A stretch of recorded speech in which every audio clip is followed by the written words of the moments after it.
All right, welcome everybody. It is Friday, 11:15. It is 11 o'clock Eastern Time. Another Florida EMS webinar. Myself, Peter Antevi, and my co-host, both Tanner Smita and Dr. Paul Pepe. Today, it's a very exciting topic. I've been trying to get James on the webinar for quite a while. He's a busy guy. He is a firefighter paramedic. He is an author. He just published his second book, but he's on a mission for helping the emotional well-being for everyone who is on the front lines in the fire and EMS profession. And one of the big things he's tackling is whether or not we have the wrong shift schedule. And he's a big proponent for moving to the 24/72. So obviously, there's an agency in Broward County who just went to it, Palm Beach County. Agencies are already there and more are moving to it.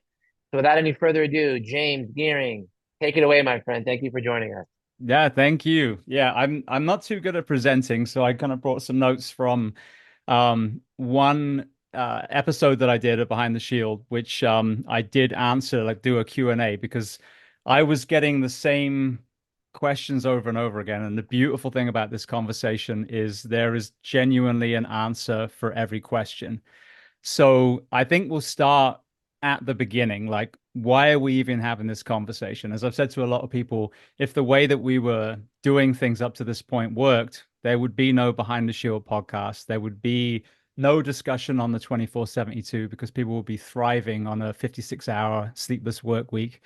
But that's not the case. We sadly, are seeing issues in all of the areas. So, for example, if you look at cancer, we don't die of a specific cancer over and over again. We die of all the cancers. If you look at the impact on our relationships, it's so sad. It should not be the case that just because you donned a certain uniform, that the potential of your marriage breaking down, the potential either of sickness getting to your children, of genetic abnormalities being passed to your children, that should not be part and parcel of every career. The mental health side, I would argue that a lot of our first responders are some of the most mentally and physically resilient members of a community. Yet we're taking our own lives in droves. We're dying. It's not been reported, but we all know that kind of observational 5 years after retirement. So we have a problem. And then to underline that, if you look at it recruitment wise, when I began being a firefighter, my very first department was Hialeah, and it was extremely competitive. And I think the reason why a lot of us got in Hialeah was just the pay was it wasn't even listed at the time. And then when we discovered what it wasn't very high. I think Miami, I think, made almost double what we did. So but the point is, it was extremely competitive. And here we are now in 2024. And unless you're an anomaly in the fire service, I think Miami-Dade, because of the sheer magnitude, because of all the special areas that you can promote in and go on boats and helicopters and all kinds of things. There's some of those departments are still able to get a decent amount, but I would argue that the rest of the country is struggling, like truly struggling. Police, fire, EMS. And that is a beautiful opportunity for us to finally change what is broken. When you hear this kind of rhetoric, well, it's what you signed up for. I disagree. When you're in the fire academy or if you're in paramedic school, you're not talking about mandatory overtime or, that phone call you have to make to your kids because you've been held over or cancers or divorces. You're talking about extrication and make an entry in primary searches and intubation and all the things that we do, which is the job. That is what we signed up for. So what has devolved really is the environment that in which we work, the work week itself. I think one of the problems that we've had, someone asked me on an interview yesterday, and they always say, well, who do we blame for this? Who do we point to? And it's all of us. So I'm going to kind of unpack every level because the reason that it hasn't been fixed up till this point is I think we've all told ourselves fairy tales about what we do. And when I came on, it was post 9/11, literally like a year after 9/11, and it was all mustaches, sooty faces, and saving babies. That was the only conversation. So the work week and the marriages and all that stuff wasn't even on anyone's lips at the time. So fast forward to 2024, what I argue has really happened is we have this internet age now, and 20 years ago, you could Google, what's it like to be a firefighter, and you would have cats in trees and rescues and, firehouse antics. But now when you Google it, you will also have divorces, cancers, testosterone levels in the toilets, like I said, Down syndrome and autism in our children, all of the things. So now what's happening is these young candidates are looking at all of these things side by side. And one of my guests from Gainesville, Don Campbell, was talking about this. He had a recruit and he had a kind of breakdown of like 6 departments and what the pros and cons were. Because these young people, it's not they don't want to work. Yes, there's a larger deconditioned amount, and that's something we got to address nationally. But they truly value their physical health, their mental health, and their emotional health, so their relationships. So when they see, for example, a department with no Kelly, a 56-hour work week, then an 80-hour work week, if there's a mandatory that week, of which, a lot of the departments I've worked for and the one locally here, that's sometimes 4 times. I mean, that's every week some of these people are getting hit with a mandatory. So it's an 80-hour week, double what a civilian works. So these young people look at that and going, I don't want to do this job. And that is an absolute tragedy. But the beautiful thing is that we also have an opportunity to finally turn the corner now, to make a difference. Because back in the day when we were literally just responding to fires and sitting around and smoking cigars and petting the Dalmatian, 1 on 2 off, as we call it, even though that's a mislabel, it wasn't that bad, I'm sure. But as we got into EMS, which is, 50 plus years we've been doing that now, we just haven't evolved with the work week.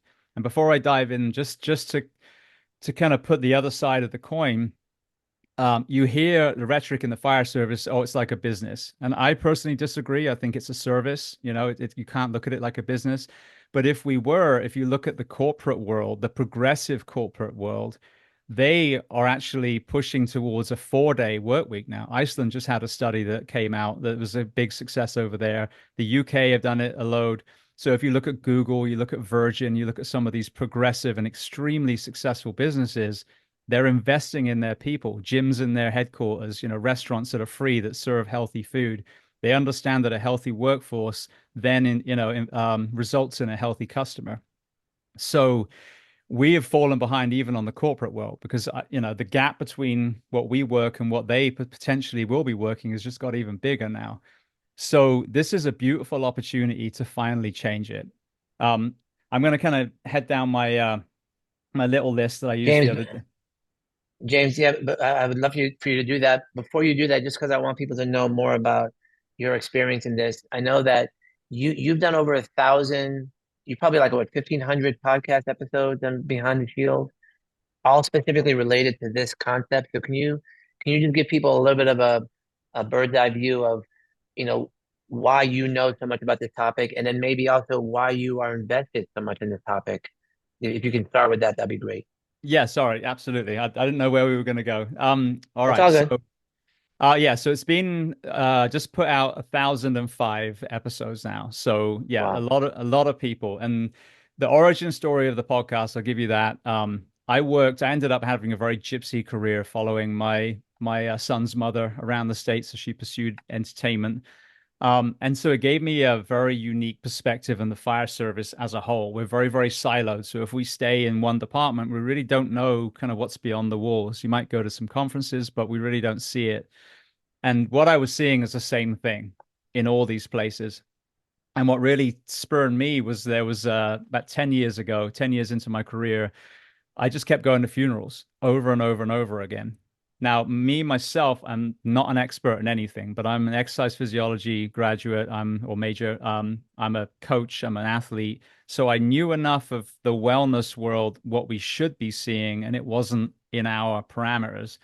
So after hearing a Navy SEAL that became a physician and then went with the SEALs again, talking about sleep deprivation on another podcast, that really spurred me to start mine. So as I started interviewing all these people, sleep experts, neuroscientists, strength and conditioning coaches, back injury specialists, psychologists, psychiatrists, the one elephant in the room, whether it was cancer, whether it was autoimmune disease, whether it was this crazy testosterone issues that we've got now, was always the same thing. It was sleep deprivation. So that's what really turned my eye to this one unicorn that we had in Florida called Boca Raton, that for the longest time, and it's funny if you hear the backstory of how that came around, that was actually supposed to be a punishment from the city back then because they were on, I believe, 12s or 10s and 14s. And so they put them on a 24, and it ended up being, I would argue the gold standard shift of the fire service now. So then for me, it was then unpacking, why are we not doing this? Why is the person who makes your coffee in Starbucks stopping at 40 hours, if that? But the person who's asleep in a bunk room that gets woken up by the tones has to jump on a rig, drive lights and sirens to a fire, then doff gear, throw ladders, make entry, do a search, and then maybe, sorry, don gear, then maybe doff gear and then do a pediatric cardiac, algorithm at 3 in the morning, that we're okay with that person working 2 full days more than the barista. So that was the real thing, is when all these scientists in 1,000 interviews and not a single person said anything other than, you are insane the way you work your firefighters. You are killing them mentally, physically, emotionally. That was the real aha. Is like, okay, this is a truth. This is not something that James Geering woke up and said, oh, I think this is the answer. It's something that I've put to literally hundreds and hundreds of guests that work with the highest performers on the planet, of all different countries. And this is it, 24, I believe, for a firefighter, if you have a place to sleep, is a a doable thing. Anything more than that, for example, the 4896, that was a single study that the fire service ran with. And the origin story of that, the guy, Joel Billings, super nice guy, was a volunteer firefighter, had never worked overnight as a volunteer. And then he decided to get into the research world. So he studied a department that, in his words, ran less than one call a night.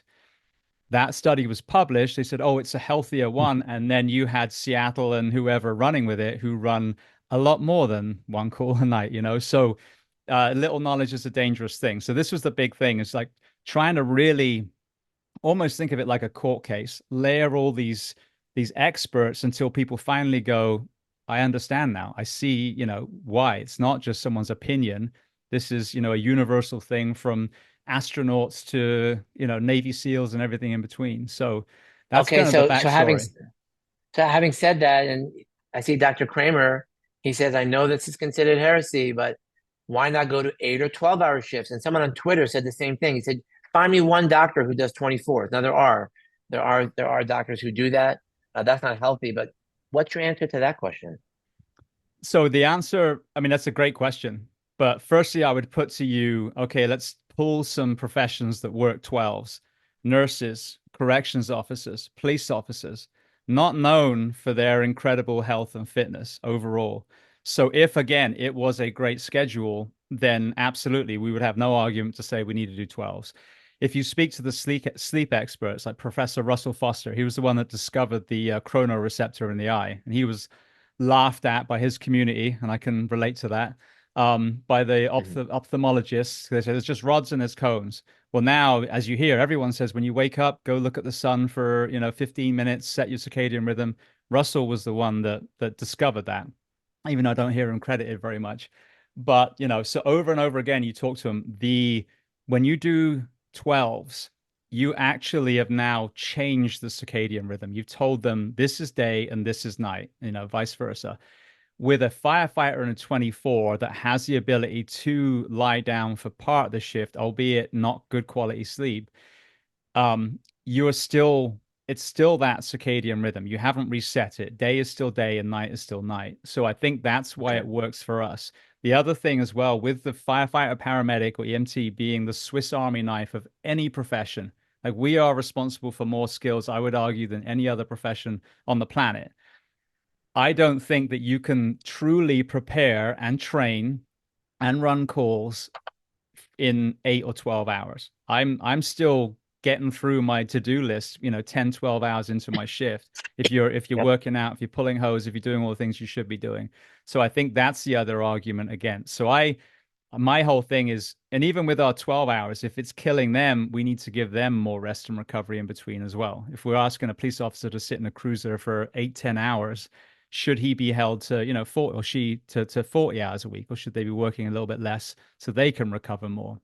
So that's kind of a universally accepted thing, is the 12s alternating, or telling a human being that's a mammal that needs to sleep at night, no, no, no, you're going to sleep in the day, is very, very detrimental to the circadian rhythm and therefore your health.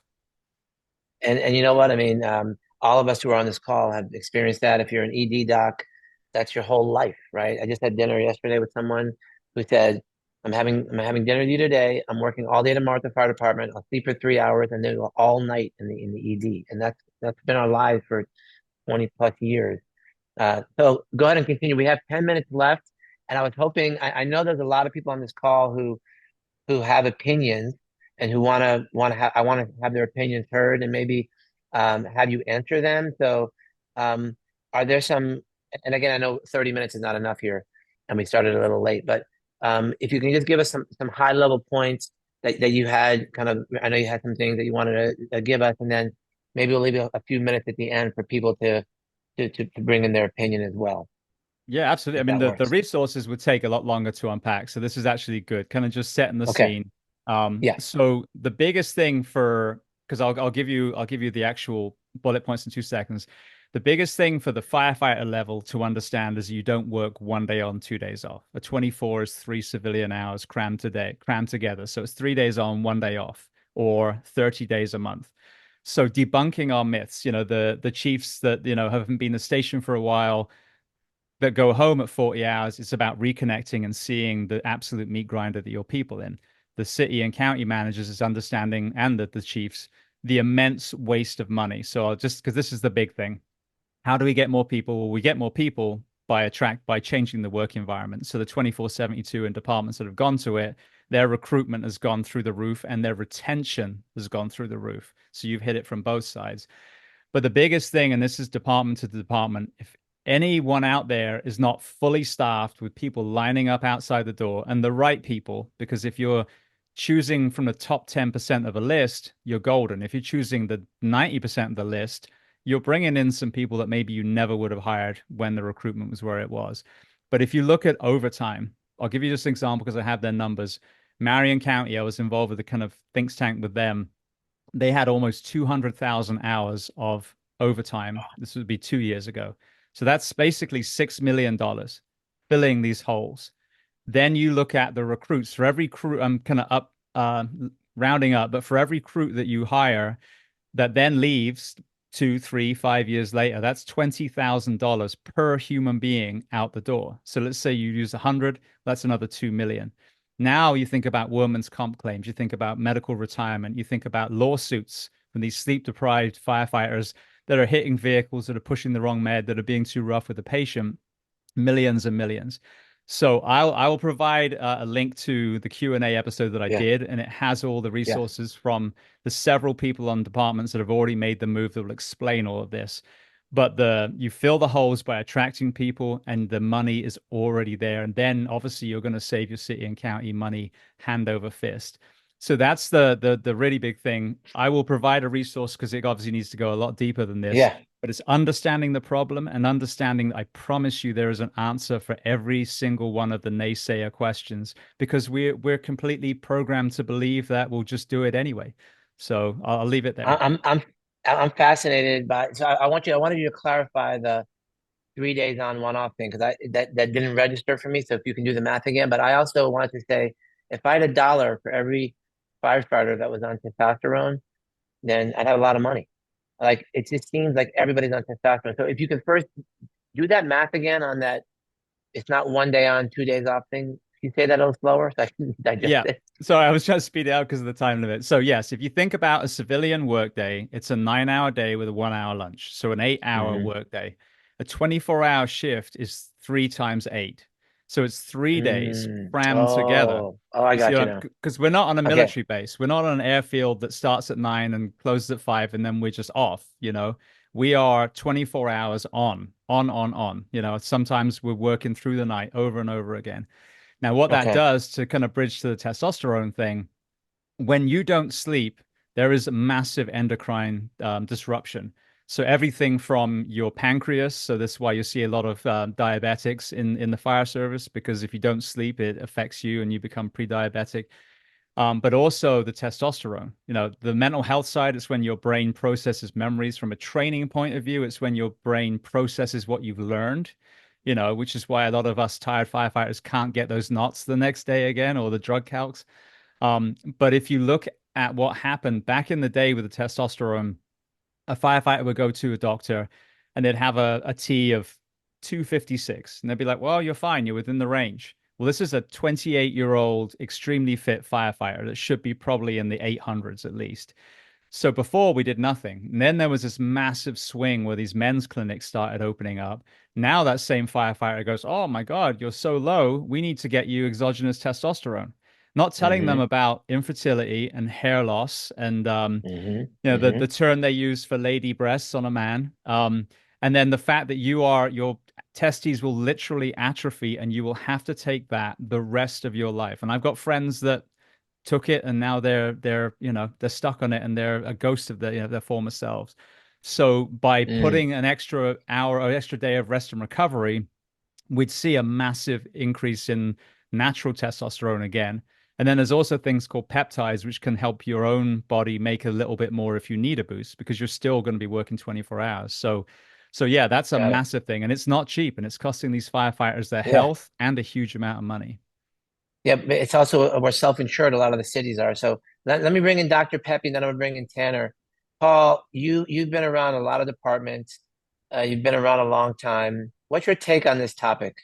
So this is one of the things we studied early on in the 70s and 80s. And I'm just glad he finally got into the issue about the hormones because it's not just testosterone. There are so the one of the biggest players is cortisol, of course, and everybody has their cortisol, that comes out at 4 o'clock in the morning, 5 o'clock in the morning on a typical day. And what happens is people will start getting screw ups there. You think because they're working overnight, their metabolism is up and they do it, but the irony is it goes the other direction.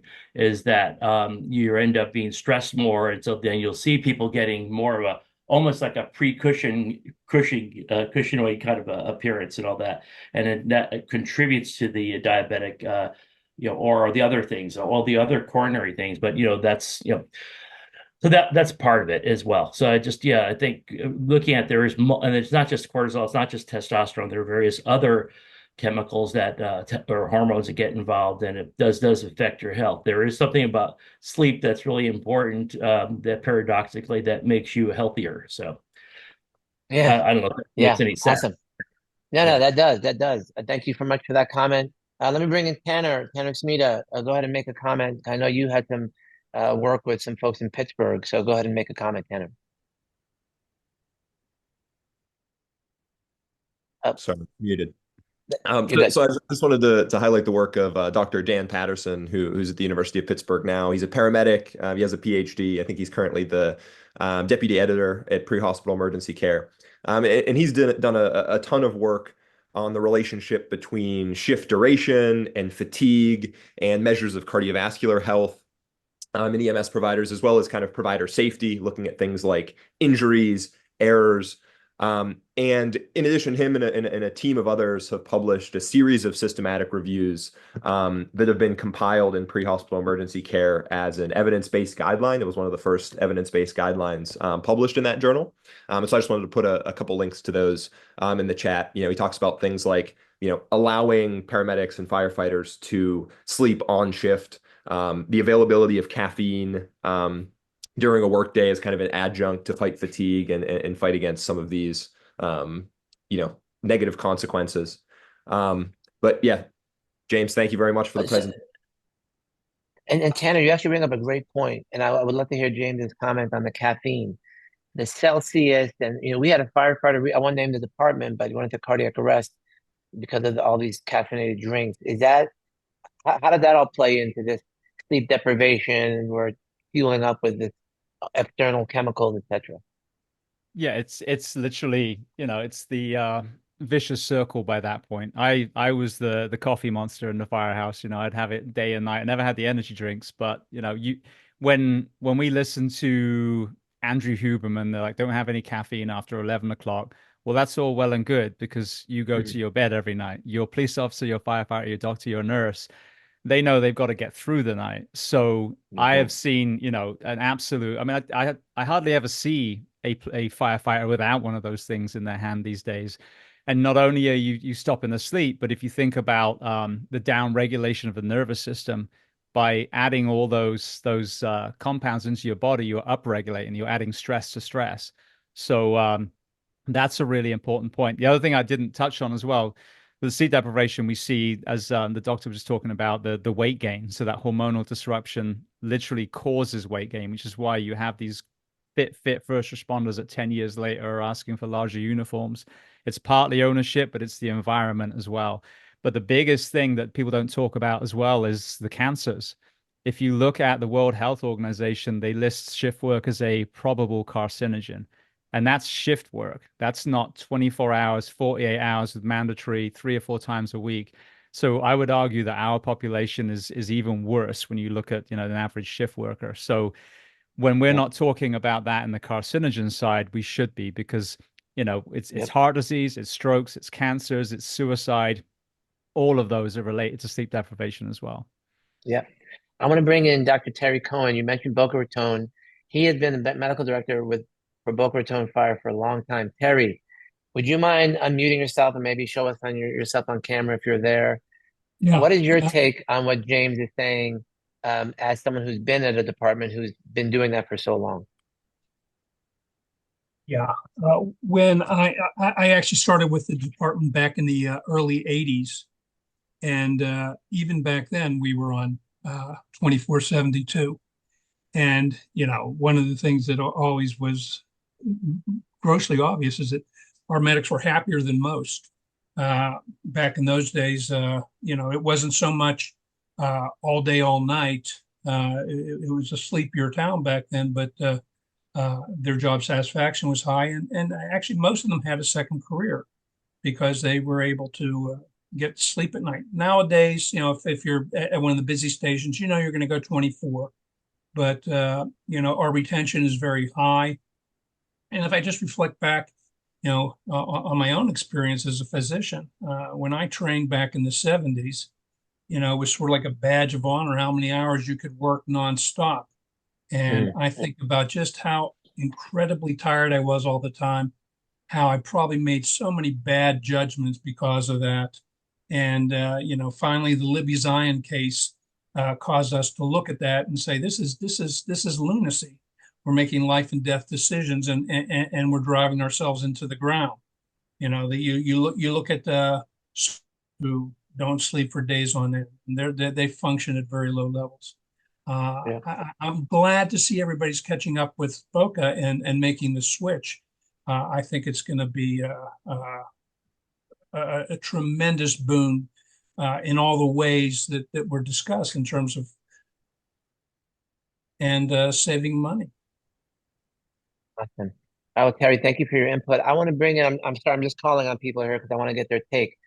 Chief Tom DiBernardo, former fire chief of Sunrise Fire Rescue, now is crushing it at the state level for us. So Tom, you have seen both sides of it, and now you're at the state level. I'm not sure if you're there listening. I would love your take on it. I'm not asking you to give a state opinion. I'm asking you to give the Tom DiBernardo opinion. What's your thought?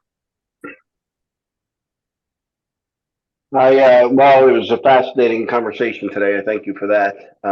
But traveling around the state, we do see all of the different schedules, and but they all go back to the home. Everybody's staying on the longer duration ones. I think these peak units, maybe we could do a small study on these units that are now appearing around the state, like 12-hour peak units, and seeing if we're gonna see if the physiological changes are occurring with those folks. I think that would be a good place to start, because there's a lot of day trucks, or temporary trucks they're calling them, as a permanent schedule. So that would be something I think we should focus on looking at and see if they're seeing the same physiological changes. And so I want to pose that to James. You really kind of enlightened us here today on the fact that there's science behind all of this. Where are those studies? How come that data is not being splashed over the front pages and saying the testosterone and the hormone imbalances and the sleep and the chronoreceptors. Like where is all of that? Are we just missing it? Is it right there? Not in the fire service, it's not. And I had the Why same not? question. Why not? You know, if Why this not? is if an idiot from England can come across the pond, become a firefighter, and then find these people, why have we not found this information before? So again, with my whole thing with the studies, now is a good time. So Gainesville, I think it's USF or one of the maybe Florida State, they're actually embedding with them now. I'm hoping they've got data right before they made the switch, and then they're following through. The Joel Billings now, I believe him and Sarah Jenke are going to start looking at this 2472 as well. But what I would say to counter it is, there's a beautiful phrase: "Don't wait for science to prove what you already know is true." And if you look at what has happened to our firefighters, you can also equally and opposite hypothesize if the way we do it breaks them down, if we give them more rest and recovery, it's going to build them back up again. So I think we have to be careful not to be paralyzed by analysis, and wait for studies, because as we know, that's going to be years and years and years. So to me, the real data is in the funerals. The real data is in the divorces. We know that this is not working. And now really dive into the Bocas and Boyntons and Gainesvilles and Pascos and all these other departments that have had the courage to kind of lead from the front, because it goes back down to that same question. Why is a person in an office that works 40 hours telling a firefighter that works 56, sometimes 80 hours, you can't work less? So I think, That's a great. Well, sadly, speaking of there's that, but yeah, go ahead. Go ahead. no, please, I was done.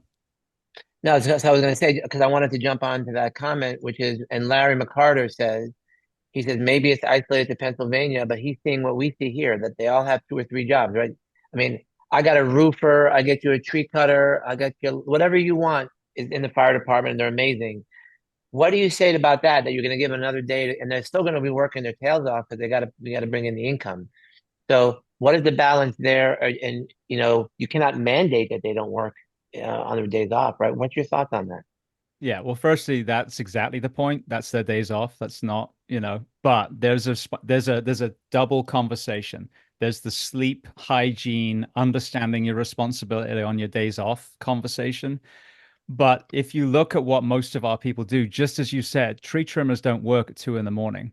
Drywallers don't work at 2 in the morning. So I have no issue at all if someone goes on lifeguards or personal trains or landscapes from 9 to 5, because they're going to be home for dinner with their family. They're going to be tired. They're going to sleep well in their own bed.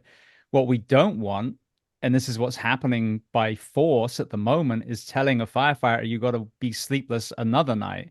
So, of course, don't go work an overnight in the ER. Don't go work for a private ambulance company on your days off. But the other thing is transition. I say encourage firefighters to be entrepreneurs, not use all your time and, to just work, work, work. But if you have something that you also love, if you're a cabinet maker, if you're, a personal trainer, if you're a masseuse, whatever the thing is, that's beautiful, because one day, if you get hurt, if you get fired, if you get, if you simply retire, now you have something, another tribe to transition into, another purpose to transition into. So I keep getting this conversation almost like that's a negative. I disagree. As long as it's done during daylight hours or, normal hours, and you're spending quality time with your family and you're in your own bed every night, why not?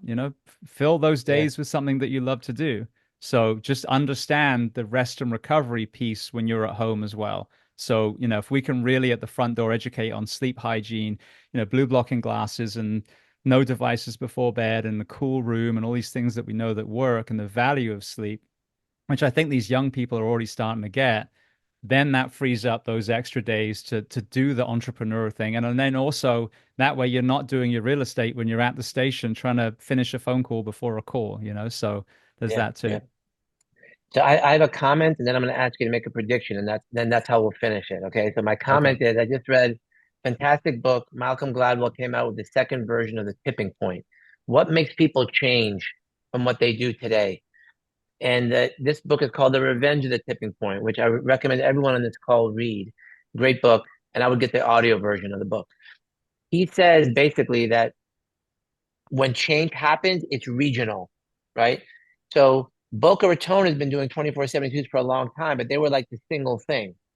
All of a sudden now you got Boynton, you got Miramar, in Palm Beach it's happening. And if you listen to Malcolm Gladwell, he says that's going to tip everybody.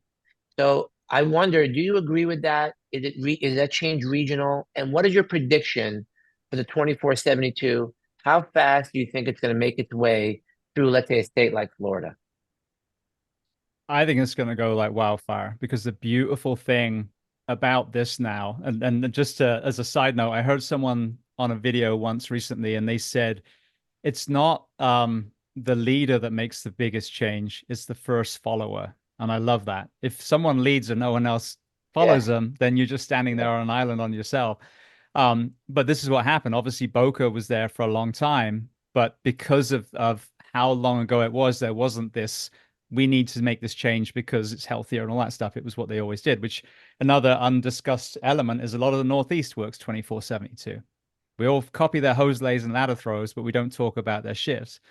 But what I'm seeing now, and this is again, you can look at this pessimistically or you can look at this optimistically, like there is no better way to change, the better time to change, because we are at a critical mass. There are places that maybe won't have a fire department if we don't figure this out based on the retention and the recruitment. So if you have in South Florida, for example, departments going around, around going to 24/72, and you're already struggling to hire now, Right. I argue it's forcing you to start changing because you have to be relevant. You have to be, as Right. Hugh talks in Boynton, you have to be a destination department. And if a young person sees that you care about their health and well-being, which then results in performance and money saved, as a leader, you're progressive. But I can tell you from my bizarre lens, I've had cities from all over the country reaching out, asking about this, from the West Coast to Vegas to everywhere. So the Mhm. progressive leaders of the American Fire Service are already starting to look at this and go, this is the answer. And there will be people that will dig their heels in. And sadly, I see it even locally here with the Department that protects my own family. But you reap what Yep. you sow. If you're not prepared to invest in your people, there will come a time where you'll be removed from that position because everyone around has gone to it, and the only Right. candidates you can get are the ones that are left over. Excellent. This has been amazing. James, where could people learn more about you? Tell us about, how they can reach out to you if they want to. Also, tell us about, just real quickly, about the books, because I know that's related to this topic, and your podcast. If you can just kind of give us a brief view of that, and then we'll end it. We'll go to Dr. Pepe's webinar. Yeah, absolutely. So all the stuff is on jamesgeering.com, JamesGeering. The podcast is called Behind the Shield. If you Google either of those, James Geering, it should all pop up. The books, I've got my first one's called One More Light. People have said this should be a must read in all fire academies, but that's for the person to read it to figure out. But it's a collection of short stories, but it's not supposed to be a biography. They're just kind of introductions into a concept, but then there's a takeaway, and it alludes to the experts that I had on the show. So sleep deprivation, mental health, injury, all the things. And then my most recent one is called Kinder, which is actually I guess you could almost say historical fiction. It's fictional, but anyone that's in the fire service, you'll recognize these calls. I mean, they're, very, very closely related, HIPAA aside from ones that I've had myself. But there's also a multi-generational trauma story. So I'm trying to put that empathy and compassion back into everything from what we do through to what we see, homelessness, addiction, sex work, all the things. So it's a very kind of nuanced human story. And then I will send you a link in a minute, and if you're able to attach this after, but I did an episode, it was a Q&A on 24/72. I can't remember which number it was, but the web page to that, which I'll send you, also has links to Hugh Bruder's episode, Dixon Phillips from Pasco, the Gainesville guys, a Q&A I did with two researchers on the impacts of this on our health. So that would really be the one to kind of dive into, listen to that Q&A, and then if you want to keep layering on, you can listen to all the other ones. So I'll get that to you Yeah, in a send that to second. me. Yeah. Yeah, send it to me, and I'll send it off in the back channel to everybody. Tanner, any final comments before we head over to Dr. Pepe's webinar? I just want to say I think you're a gifted presenter. You've convinced me, and moving forward, at this time I don't have any involvement with any fire departments. I only work for EMS only agencies. I'll certainly be keeping shift schedule in mind. So thanks. Thank Awesome. you. James, thank you so much. I'm going to put this on YouTube. It'll be on the Florida EMS channel. I'm also going to recommend to the First Air First Care conference. I don't know if you do speeches, but we have a conference down here in Florida in July, in Hollywood at the Hard Rock. Would you be interested in being considered as a speaker? Yeah, the one dynamic I love to do is more like the Q&A. So presenting, but even with a panel of one or two other people. But yeah, I mean, Yeah, yeah. I think I people think are I think a engaged more in panel. a conversation.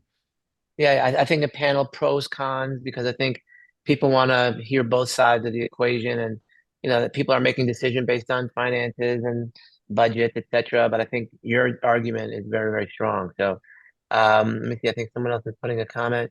Oh, Steve, Chief Shaw is here. All right, so Chief Shaw is the person in charge of getting great speakers. So Chief, maybe we'll think about bringing James in. We'll create a panel around this topic. Perfect time.